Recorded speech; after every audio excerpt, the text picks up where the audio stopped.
Okay, this is attempt number two. For the first time, I clicked the wrong button where it's like, who can watch live? And I was like, oh, this one. And that was not true. I'm a little bit tardy. This is kind of last minute, obviously, because I just said that I was thinking about this like 12 hours ago. I guess it wasn't 12, maybe 20. So, yeah, we'll see who's available now and who gets on if you are on. Hello. And Roller Girl, where are you? I feel like you've told me before, but I can't remember. Where are you watching from? Let's see. This time I'm going to try to pin a comment, even though I'm a little bit scared. This is going to come into play later. Let's see. Can I pin? Oh, pin. Okay. Because I want y'all to remember that. And I know that it's easier to put it there for later. I just actually, ooh, Las Vegas. Is it as warm as I would think there right now? Or is that an assumption that's based on old stories? I've been to Las Vegas when I was probably 12 years old. And I think I've already said this story on a live before that pretty much the primary traveling that I did from the ages of like 10 through 17, and then really after that as well, but specifically 10 through 17 around the country was all for track meets. So it was like, sometimes I feel like I couldn't enjoy it because I was like focused on the thing I had to do. And this was like at such a young age. So I do remember Las Vegas because we went to the M&M factory. And I think I've said this where I got the big like M&M who you did this. And then it would put M&M, a distributor. Words are not coming easy today. This should be interesting. Mm, a little bit cloudy here too. I just actually got back from a walk very, very close to my house. There is a forest. I don't know how to describe it. If you saw it, you'd be like, oh my God, how does that exist in this neighborhood? But you go down and there's like, you just keep going down and all the trees are covered in this beautiful bright green moss. And it was really foggy earlier, but now it's just gray. It's the Pacific Northwest. So, hello, it is that time of year. But I went down there to film the creek. And you might be like, is that what you do with your off time? And no, not specifically. Um, oh my gosh, yes. Westland is not very far from where I am right now. So you definitely know the vibe. Westland is so cute. But I went down there. I walked down the hill, walked down into the forest, and then there's the creek there. And the reason I was filming the creek is because I'm putting together a meditation which is for an upcoming challenge. That's what I have pinned at the top of the comments there. It's heart coherent collaboration or collaborative. See, that's why I put it at the top because I kept like editing or changing the the last word. But the heart coherence collaborative is just like this amazing. I don't even know how many times they do it, but at least a couple times a year. And they've used a past heart coherent meditation that I've done before that's on this channel, on my channel. But this time, this next one that's coming up shortly, not only do they have a tremendous lineup, like it's incredible how many amazing teachers, speakers, just so many people who know so much, specifically targeted to heart coherence and some other things I believe from what I've seen so far, kind of things that can distract us and getting better educated on that, and then learning how, obviously, to the skill to be in coherence, your brain, your mind, and your heart. So oftentimes we get dysregulated or disconnected, and when that happens, the Heart Math Institute, I believe they've been studying this stuff for like 25 years. But anyway, they've just shown over and over and over when we stay in coherence, we think better, we're more clear, and we could apply this in so many different directions. Electromagnetic signature by Dr. Joe Dispenza. If we're dysregulated, if we're out of coherence, what are we going to magnetize? What we're feeling, The Feeling is a Secret by Neville Goddard. What are we going to attract to us based on our feeling? It's going to be along the lines of that dysregulated, out of coherence energy. So I highly encourage y'all to, maybe not right now, because if you click on that now, it would take you out of the live, but If you're watching on your computer, look on your phone. If you're on your phone, use your computer. So you can check them out and follow them, because I'm creating a meditation. This is like the most long-winded introduction, but I have time for it, and I hope you do too. Um, but I'm creating a meditation specifically for this next one that will be released through their challenge and then on their page. So if you follow them, you'll get it as it's in the challenge. And if you don't, I'll be sharing specifically when that meditation goes live. So I'm excited because, like I said, I use the footage, not that you'll be watching it, because in the meditation, you're closing your eyes. But if you did want to watch it, it's the creek that's just down the road from where I live. I mean, we're talking like a quarter of a mile. So it's a very bespoke meditation. So keep an eye out. And like I said, the official name is on the pinned comments. So with that said, does anyone have any questions? Sharing plans? Also, too, 2023 recap. We could go so many different ways here. I know at this hour on the East Coast, probably people are already getting into it, starting to crank the wheel. And then obviously in Europe and then in New Zealand, they're been there, done that. New Zealand, Australia, this is old news. So I guess I wonder what I got. I have to be towards, because I'm on the Pacific Coast time, Pacific Standard Time, whatever it's called. But I'm curious how far back. Like, what's the last one? As if anyone knows or wants to Google that, please present it, share it. I'm curious to know how many more people. It's like one of those things that like kind of twists my mind. I'm like, wait, where am I in the proximity of like the day? Because one of my best friends lives in New Zealand, and so like she's 3 hours behind. So right now it's 3:48. So she's 3 hours behind that, but it's tomorrow. So anyway, that's like just really sharing today. But yeah, if y'all want to share anything, like biggest lesson of 2023, maybe appreciations about yourself, let me know, or questions, like I said. Oh, okay, yeah, I didn't realize we're on the same time. Man, I think I get confused. I mean, I know that they're two different places, but I used to live in Arizona for like 7 months, and they don't have new daylight savings. So they like go back and forth between two different time zones. And for whatever reason, they're like melded into, like, I know that Nevada, I know that it's not the same as Arizona. I could point it out on a map, but for whatever reason in my head, it's like, oh, how are y'all on Pacific time? So anyway, maybe I should drink more coffee, because I've really gone off the rails here.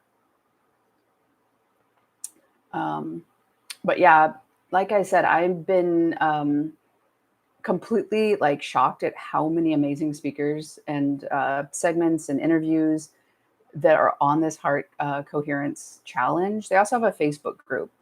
I believe that the Facebook group is where you actually sign up to do the challenge. So if you're a Facebook kind of person, or even if you can just put up with Facebook so you can participate, wow. Pronunciation and articulation today. Maybe my brain and my voice are like, you know what? We've talked a lot in 2023, and the wheels are coming off. But I did create another video actually, and that meditation, I actually redid the meditation. So I have been talking quite a bit, as well as talking with people more one-on-one, working with them individually, which has been wonderful, very powerful. Have seen a lot of perspective shifts and a lot of ahas and a lot of, oh my gosh, I had no idea. Like, I get it. It clicks. So if you're interested in one-on-ones with me, that is available.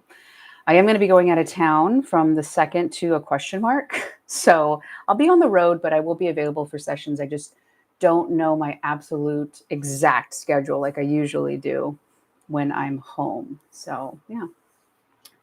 Anybody want to share some of their realizations or appreciations or things you're leaving behind in 2023? Things you'd like to open yourself up to in 2024? I also accidentally might have changed some of the settings. because it was like delay, and I'm like, what? So I might have set the settings to delay the chat accidentally. So if you're typing now, please just be patient. Oh, interesting. I want to work on sticking with physical therapy for my foot. What happened to your foot? If you want to share, you don't have to. It's interesting because I am also working on my foot. I broke my fifth metatarsal in 2008, and I don't think it properly healed because that's at least when the cold weather happens. It's not very nice. Oh wow, I'd never even seen those words. I mean, wow, I'm gonna have to look that up. It doesn't seem good. Like it seems painful. The tarsal, I don't know. There's such a limited blood supply, to all those little tiny bones and joints and all that kind of stuff and ligaments. So, um, interesting. Is that the same as like metatarsal, but on the foot?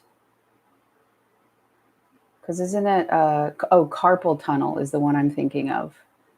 So is that the same kind of issue, but with your feet? Oh, gotcha. Interesting. I'd heard of plantar fasciitis, but I'd never heard that other one. Interesting. Yeah, when I was still training, my plantar fasciitis would get so bad, it was creating heel spurs. And sometimes after training, oh yeah, there we go. Got some, but thankfully, as it got to its peak, I actually stopped throwing. But it would be so intense that I would like have to crawl around after I would train because my feet would be beyond walkable. Oh, interesting. Wow. That makes me want to just like go and research it just because I'm so curious. Let my Sag moon engulf the topic and learn. Yeah, it's really terrible. I mean, the one thing that significantly helped me was my sister has gone in and out of like massage therapy. And so she's a bit more like, I would say clinically trained, meaning that she's been through a lot of different seminar kind of stuff. So not just like she went to the school and then did a little bit more. And so I would say she sees it a little bit differently. But one time she worked on like my hamstring, but it was so much pressure in my calf and tension. And then that actually went up. And when she released that one day, it was like it finally released. And again, I'm not saying that that's your specific thing, but it was almost like I don't know how to describe it. It wasn't necessarily the calf. It was like the side. Like, so if this is the front of your leg, this is the back of your leg. Yeah, maybe that's the sheathing. I don't know, but it like finally released, and I was just like, oh my gosh, it's like I have new feet. But yeah, well, it's crazy what things can happen in our body, and then whew, it really affects us, especially when your feet feel like they're gonna break or rip apart. So, um, and now everyone knows about our feet. So I hope y'all all had a good time. What is one thing that you would like to share that you are excited about for 2024? Does anyone have any sharesies? I think for me, it's like my big goal, my resolution, my focus is to stay in my body. Because coming from so much shame in my childhood, it is so impulsive and has been so impulsive for me to self abandon, to check and see how I'm being, how I'm perceived. Um, and that's not like I'm some like goody goody. That's like, I mean, just a really basic survival coping. And then, like, you know, kind of when I'm doing that, I'm just like telling stories. And then in it, I could be highly reactive because I'm so much in this story. So it's like once I leave my body, obviously I'm alive, but I energetically and my focus, my perception, or my focal point is outside. It's just created so much pain. And I think learning to do this and being consistent in it is like the one thing that can radically change my life the most from this point on. I've had glimmers and I've seen the power. And then it's like that, it's just like so embedded in our DNA when you have, these past experiences that happened. So you have it's valid that you would feel these ways and that you've created this, or you've said, oh, okay, I can't be safe unless I do this. If I'm myself, then I get rejected. All these things that were true. The big thing is realizing the current moment. If those stories start, infiltrating and polluting your current moment, you just keep reliving physiologically, emotionally, mentally, spiritually, the same past that you would like to leave in the past. So one of the biggest things is for me is staying in my body and starting to realize this story, just like I share with the ABCs, but doing it throughout the day more and more and more. So it's like really, okay, I'm aware of it in this heightened, very intense way. How can I do it and create a bigger and bigger and bigger ripple where, I'm just incorporating it more and more in my entire life.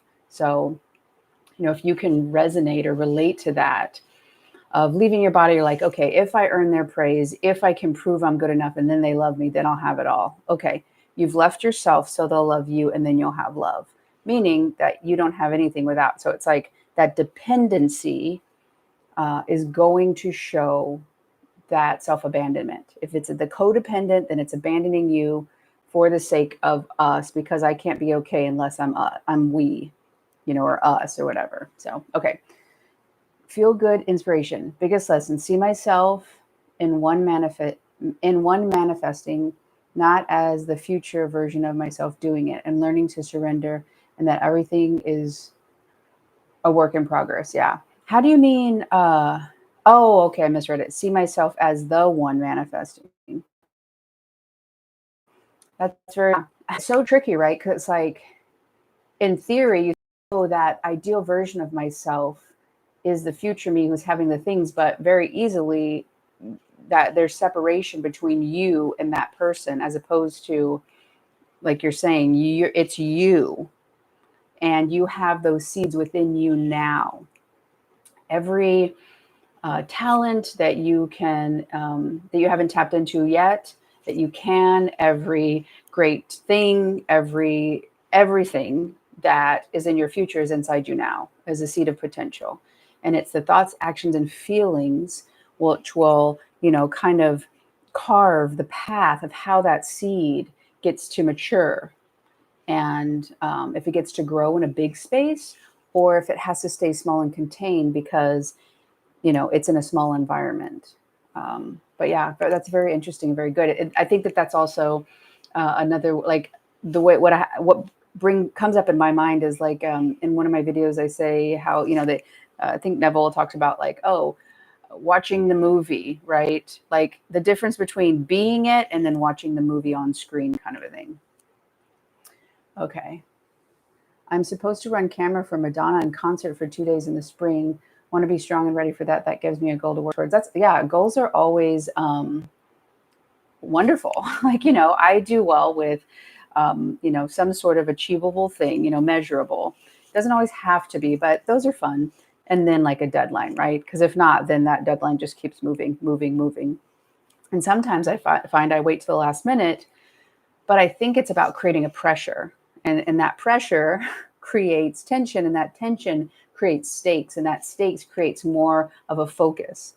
Now, clearly, I can get better at tapping into that flow or focus or intensity without those pressures of time. But, I keep finding myself in situations and where it's like all these things are happening in such a short amount of time. And I was even reading, I think in like Human Design, or maybe it was My Astrology, uh, about like a certain amount of stress is healthy for me. And I'm like, oh God, what does that mean? Universe, what do you mean by stress? Can we do like a level, like a level 4, level 3, not a level 9? But anyway, yeah, I think that's really interesting or amazing, really. Madonna in concert. I'm so curious of what that's like. I did hear, though, I had no idea. And apparently this is like a thing for her. And I don't know how many times it's happened. I've never seen her in concert, but she's like notoriously late to concerts, which I get she's like an icon, and right, like I feel like that's kind of that, I don't know, image of it, of like, oh, she's just, I don't know, it's on her own terms. I don't really know. My sister listened to her a lot when I was little, but um, she's like 2.5 hours late. I was like, oh my God. Where people, like, the concert was supposed to start at like 9 and she got on stage at 11:30, and it was like New York, and they were like, they had to leave early because the subways closed and stuff. Anyway, it was like, so watch out. Be prepared to not start for 2.5 hours. Even though you probably have to still work. But yeah, the codependency is so sneaky in terms, like, I mean, I've always struggled with it. It's always been a thing. And like sometimes you feel like you're doing so good and you're so secure. And I think that is red flag. If you think you're doing so good and you're so this and that, and it won't ever affect you, blah, blah, blah. I think Ram Dass said one time, if you think that you're enlightened, go around your family, which that's like so perfect. And it's true, right? And I don't think it's about like saying, oh, I'm not evolved, I haven't grown. But if you think, oh, that doesn't affect me at all, I'm totally immune to that, that's where I think that dangers come up with illusions. And just being careful and being observant and being aware, I think, is what it's about. Not judging where you are, but, again, going back to that quote, if you think you're enlightened, go around your family. And, those are the birthplaces of these triggers, of these distortions of ourselves. And when I'm not saying that family member did this, I'm saying in that environment that was created in you, regardless of the intent. Could have been a negative intent and intentional, or it could have been from a really loving person who didn't know any better, who didn't have tools or skills to do any different. So yeah, without change, something sleeps inside of us and seldom awakes. The sleeper must awaken. Yeah. Oh, interesting. Dune. That's a really good quote. My mind just started like doing a tangent, even though I'm on a live. I was listening to, I don't even remember what it was. It was a YouTube video, but they were talking about how, is it I can never say his name. Oh God. Jodorowsky. I can never say his name. Anyway, somebody was supposed to do Dune, and then it was like a 14-hour movie, and they couldn't get the budgeting, and it was just like this. And that guy, I've read some of the book, and like at this point, everything has gone out the window in terms of remembering the book it was and who it is, and maybe by the kind of pronunciation of his last name, y'all could tell me, but Jodorowsky, God, it now it sounds something but wrong.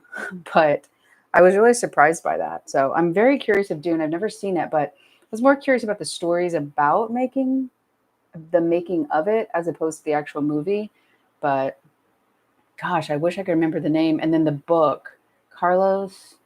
Ugh, never mind. We'll go back and delete. Just kidding. This is live. But yeah. Any other questions or insights? Trying to think of other things. I feel like the last live, I was going to have a list. I was trying to think some other things too. Oh, I do remember one thing I wanted to share on our final hours. And maybe some of y'all watching, it's already 2023. I guess you don't have to be that far ahead of my time zone for it to be 2024. Oh my God, 2023. No one's in 2022. But, in my last post, I said something about what are you willing to let go of in 2023 so that you can create space in 2024.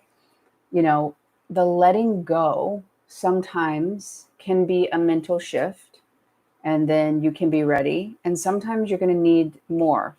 And that's why the somatic is so important, because it was your mind and your body that were in that moment that created the distortion, that it's not safe to be this way or to get this or whatever the situation was.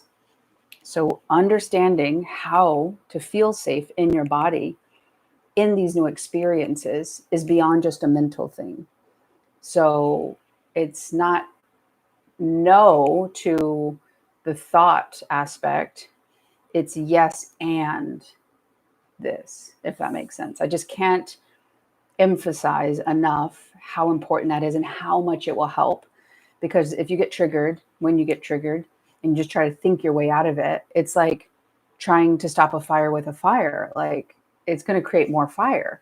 We need water, feelings, emotions, but the physiological soothings and regulation that a lot of different professionals and experts in the somatic realm can share is just so powerful. And I feel like there was something I actually just saw a moment ago. Let me see if I can find it online. And I'm also going to do my best to create a list of different people I follow on Instagram that are really good for somatic ideas and understandings and whatnot. Let me see if I can. I mean, I did think that this was really, really good. It's from the EQ school. You heal when you learn how to give yourself what your family couldn't. This most often requires outside support but cannot be done by anyone other than you. So when you learn how to stay regulated, and it's so important and vital, as you're growing up, that adult helps you to learn to regulate. I was just reading something yesterday that was just like this amazing post where it was just talking about like the reason it's so important. It's like, the little kids, like, am I okay? Am I okay? Do I belong here? What's going on? I'm scared. And they need that adult to help them feel that way. And then you carry that into your adult life. This is normal. I feel like I belong. I have space for that.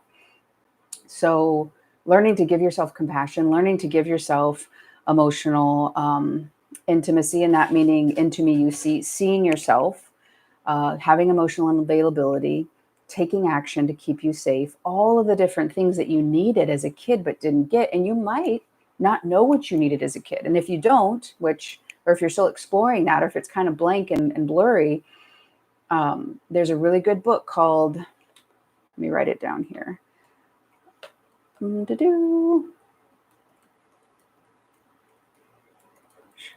Oops, we're going to check my spelling. Sure. Okay. Adult Children of Emotionally Immature Parents. So that's an amazing book to kind of get a read of what a emotionally available, mature adult, how they would respond. And for me, that helped me just to start seeing, not bashing the parents, right? You don't have to bash or say that your parents are wrong, but this book helps you understand things you needed that you might not have even known what they look like. And when you can start connecting those chords, it can start helping you get more awareness in your adult life. Because again, until like healing, let me read the quote again. You heal when you learn to give yourself what your family couldn't. And the first step in that is to know what you need. And there's no shame or guilt or any negative feelings if you don't know what that is right now. But there are books, there are different people, there are ways. Gabor Mate is a really great guy to listen to. He's like my spiritual grandpa. Because he talks a lot about very, very basic, just primary like interactions.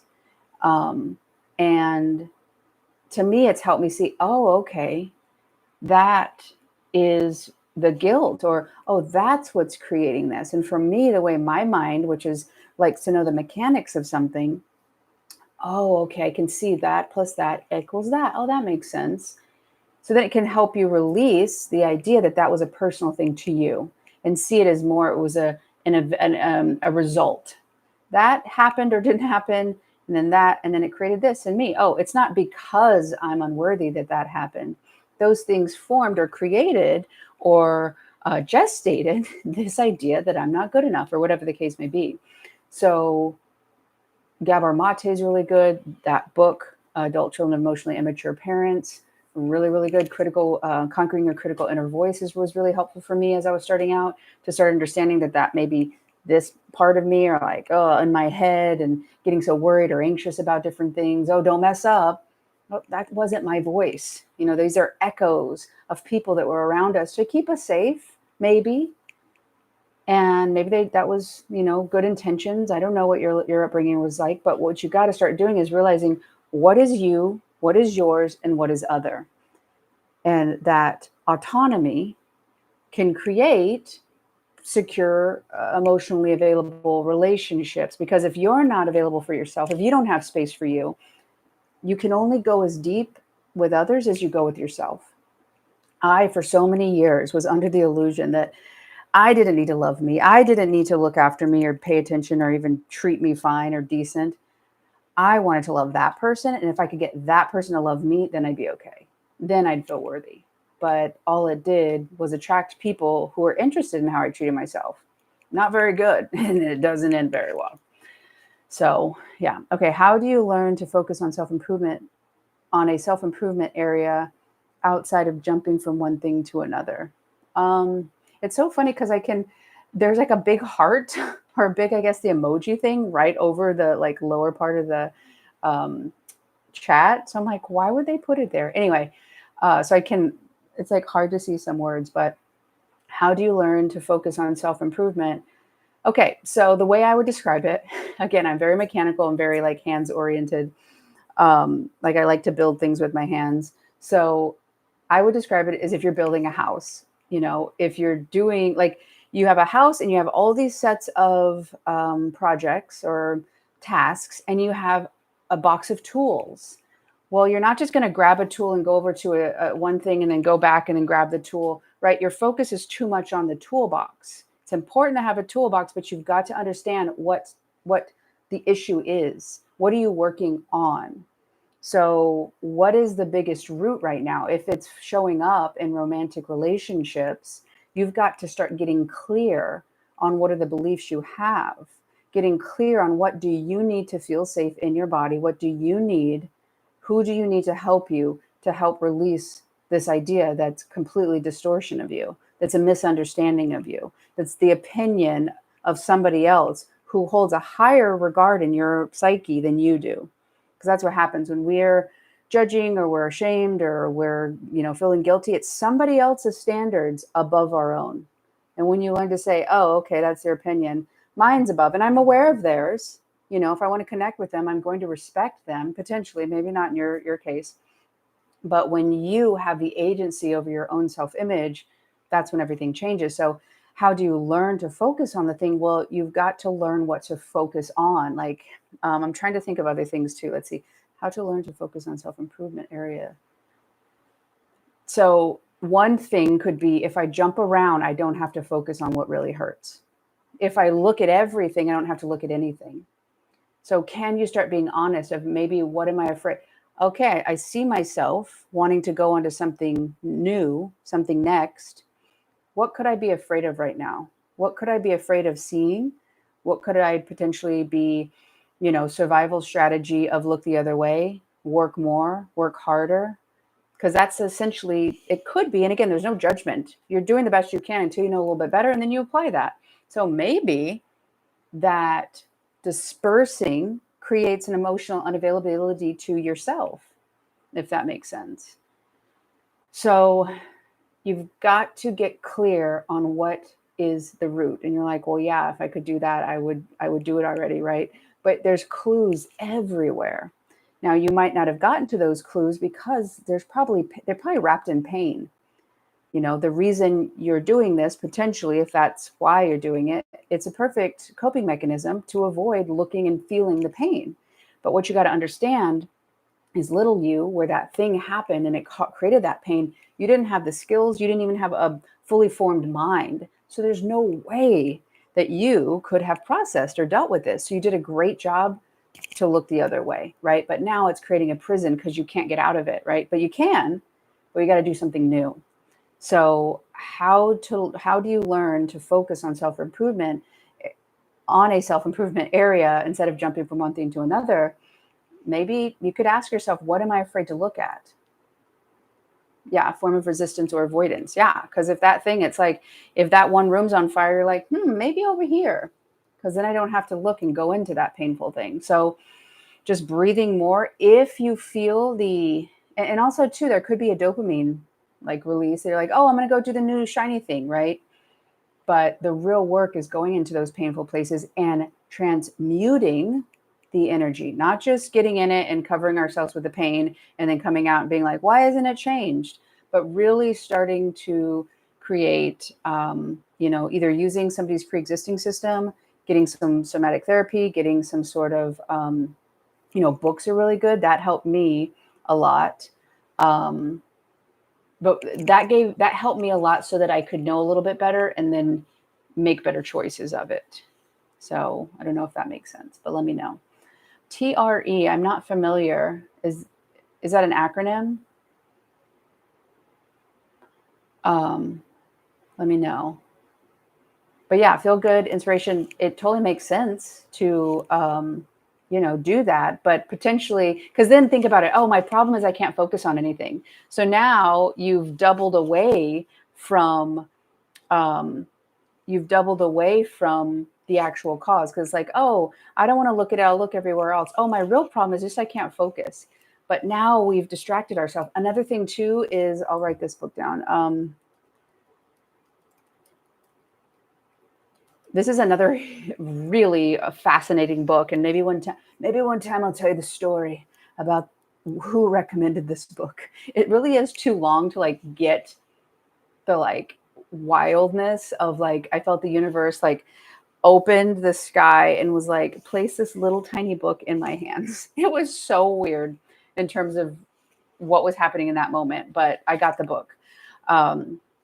But in that, they show that our perspective, our perception, so our views, it will block out something that your subconscious views as causing pain or anxiety. So for you, if you're like, oh look, oh shiny thing over here, stay away from the pain. That's too much, right? So it makes total sense. And when this is what I'd recommend for you. Okay, I noticed that I really have an impulse to go do something new. Okay, what am I missing here? Am I afraid to see something? What could it be that I'm afraid of seeing if I look in this? What kind of sensations am I feeling in my body? Okay, that sort of process. I would encourage you to start looking at and trying and seeing how it works for you. I've been watching your videos all day. I'm deeply affected by other people's opinion of me, and it leads me to feeling like I am not worthy to attain my dreams, and that prevents me from manifesting. Well, at the root of it, at some point, somebody has judged you. I don't know, there's some sort of, or maybe they either said it out loud or they treated you that way. You're not good enough, or they treated you like you were incapable, whatever. But you said, so it's affecting, other people's opinions is still up here for you. I don't think that current day thing leads you to feeling like you're not good enough. It triggers the pre-existing idea, if that makes sense. And the huge, even like more like, oh my gosh. And this is not just you, by the way. I'm saying this like, oh my gosh, because I do it in my own ways. But the craziest part about this is when we have perceptional biases, or we have assumptive biases. So we assume we're not good enough, and that is in our, collective idea of ourselves. We look through those perceptions. So either we're attracting people who agree with us that we're not good enough. Okay, option one. Or somebody says something and we interpret it as, oh, they think I'm terrible. So, or they do something and your meaning or label is they did that because they don't think I'm good enough, or I'm not good enough, whatever. That's the ABC. So what's tricky is that it could be happening, or it could be your perception from the past being projected forward. But the real issue is not the other people. The real issue is getting you healing, which is going to be transmuting and shifting your perspective. Because right now it's through the little kid eyes. What you got to do is get it through the adult eyes. And when you do, you'll see that the people around you that have this sort of a superior opinion, it was because of the power. I want to say influx, but that's not right. The power dynamic. They had more power than you in that moment early on. But right now, you are an adult and you have the power. but you're just not aware of it. And that does take some somatic, some physiological work. So, wait, is that the right word? Body work. I don't know why that sounded weird. So you can learn to feel safe. Start to learn what meanings and labels you're putting on things. Do you feel safe that you can keep you safe? Or do other people have to be nice to you and that's the only way you stay safe? If they're mean, then you're in danger, right? Do you trust yourself? Okay, there's more of it. Hang on a second. Oh, okay. I see this now continued. So I hope I didn't speak too soon. Hang on. And that prevents me from manifesting. But you are keeping me tremendous. But you are helping me tremendously. I'm happy to hear that. You are super knowledgeable and fast thinking person. Well, thank you. All my Aries energy is finally coming through, not just in a competitive sports mode. But yeah, your biggest thing is going to be deconstructing because it's still stuck there, right? So if other people's opinion of me are higher, when were you inferior? When you were a kid. So it's that same environment projected out into your current way, still behaving and telling the stories of the past, not knowing you can protect yourself or knowing how to, and then feeling helpless. Understandable. And there are things you can do to move out of that. The first of it is being aware. Oh, okay. I'm telling myself a story that I'm not good. They don't think I'm good enough. Here's a question too, Casey. Do you feel like you're good and you're enough and you feel other people don't value you? Or do you feel you're not good enough and no one else thinks you are either? Let me know the answer to that because there's kind of two groups of people and it's, I think, important to distinguish. So yeah. Okay, that's good to hear. Feel good. Inspiration that makes sense. And again, like just pausing for you. I mean, that's I think also to my mantra for 2024 is pause. Because in the pause is the power for change. I'm like, let's shout it. I'm going to write that down. I'll write it down here. In the pause is the power to change or for change. I'm going to say to change right now, but I'm open to either. Yeah, that feels really true for me. And like, I'm learning just as much. I hope y'all are too right now, but I'm like, oh yeah, that feels like true, very true. Oh, what do you mean gentle? Hang on a second. Can I? Had a little tickle in my throat. Okay. Yes, that makes sense. Both probably because I feel they think I'm not and maybe I don't either. Okay. So I can relate to that. So sometimes people think they're enough, but then others, and it kind of depends on your environment. So it would seem like shame was heavy in your environment, meaning, oh, I'm not getting my needs met. I don't do a good job. No one gives me what I need because something's wrong with me. If I was better, if I was a good girl or boy, if I won the thing, if I was lovable, then they would have done it. But the sad part is that environment didn't have it. It was out of stock before you were born. Okay. But we think, oh, if I could have done more, then I would have had what I needed. And it helps us to avoid the pain that we were born into an environment that really never could have met our needs the way we needed to. So, yeah. Oh, I see what you're saying. Gentle and then five and so on. I see. I've heard a little bit of the Mel Robbins thing, but I've only like heard it once kind of but whatever works, whatever you can do to pause. And the pause is letting go of everything in that moment, right? You're just focusing on the pause, the stopping, not, okay, I'm going to breathe 3, 2, 5, 4, 3, 2, 1, and then I'm going to do the thing, right? It's just kind of, that's a delay. So the pause is to try to to pull your power out of the automatic impulse so that in the hopes that you can plug into the new choice. And a lot of that is going to be your nervous system. The more you learn to feel what it feels like to be in your body safe, the easier it's going to be to make that scary choice because your body's going to have more space for it. If I have this cup of water and I have this, I mean, I really do right there in my hand, and this is the new choice and it requires all this capacity for energy, then if I dump it in, it's going to be too much. But if I learn to reduce this, then I'm going to have more space for it. So, okay. I think I am going to bid adieu to everybody. Oh, okay, that's exactly. I got chills when you said that. I was born into, oh, cheers, into the environment of shame, not safe. I have to focus more on shifting my thinking as an adult in that perspective. And Casey, tremendously about learning to regulate your nervous system, learning to start hearing the stories you're telling. Very valid from before, very valid. And you've got to learn how to see that old story and create a new choice. How can I take care of me in this moment? My parents couldn't do that, but I'm going to honor myself and start learning to do what my family couldn't do. I don't have to judge them or blame them or have resentment about that. All we care about right now is you feeling safe, your state of being. So honoring yourself in 2024 with that.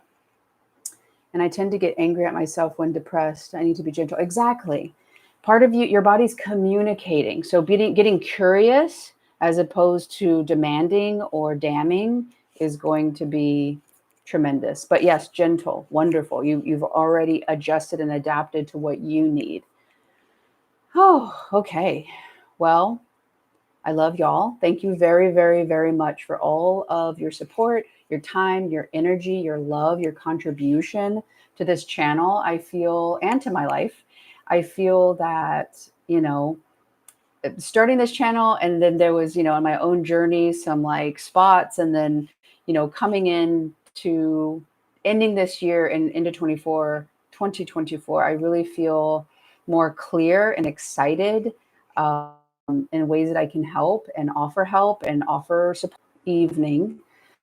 And I do want, we'll leave on this one thing. Okay. I want you to think of at least one thing. Okay. I want you to close your eyes. We can do it now. I want you to close your eyes. Please don't do this if you're driving. I want you to put your hands over your heart. I want you to breathe in through your heart and let it out. I want you to do that again, but when you breathe in through your nose, I want you to breathe so deep it raises your belly button up. Ready? Now I want you to just think of one thing that you appreciate that you did this year for you. One thing you're proud of. One thing that you impressed yourself or you're happy or you're proud of, whatever it is. Just feeling your heart and feeling that feeling in your body for yourself and remembering that feeling, because that helps you to connect more with yourself and to learn to appreciate and to give some of that back to you. Okay. So I love you all. Happy New Year. What was the quote I said earlier? Hang on. The pause is the power to change. Let's take it into 2024. I love y'all. Happy New Year. And I'll talk to you in 2024.